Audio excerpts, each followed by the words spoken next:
Hello mga ka-busy mind. So ngayon ang ibahagi ko na naman sa inyo sa pag-wiring ng CCTV gamit ang Cat6 cable.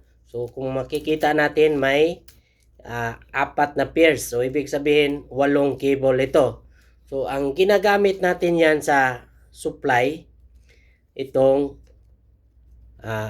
white, brown, at saka brown, orange, at saka white, orange. So kadalasan na gamit natin na positive ay yung orange at saka white orange.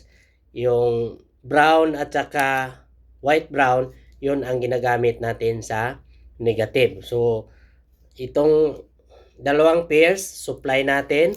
Ito naman ay papunta sa ating BNC or video balloon ang ginagamit natin.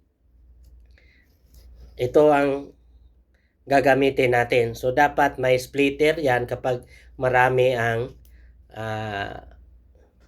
kamera ang gagamitin natin para iisang supply lang ang magbigay signal or power sa ating kamera. So dito, kung nakita nyo ang paglagay ng wire, ito ay sundutin lang. Tapos ipasok. Napakabilis lang yan. So tandaan natin na hindi tayo magkamali sa paglagay ng cable. Dito, kapag green ang nilagay natin dito sa terminal na brown, so sa kabilang ganun din.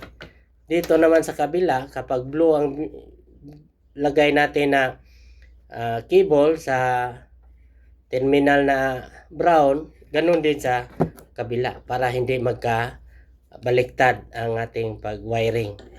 Sa mga BNC naman ang gamit, coaxial, napakadali lang yan. Dalawang cable lang yan. May sakit naman dyan, tapos ipasok na yan. Direkta na yan. So, ang BNC na cable, yan ay nakadesign para sa CCTV or sa mga signal kasi may resistance yan na standard para dalhin niya ang signal sa ating CCTV. Sa mga mag-install pa lang ng CCTV, so alamin nyo ang tamang wiring connection ng CCTV.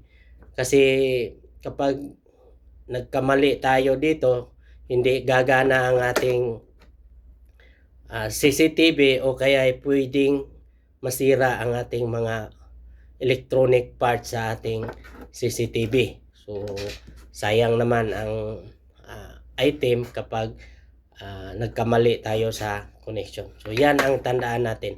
Okay? Kung may idea din kayo sa mga computer, electronics or electrical, paki-share naman sa comment section. Okay? Bye-bye mga ka-busy mind.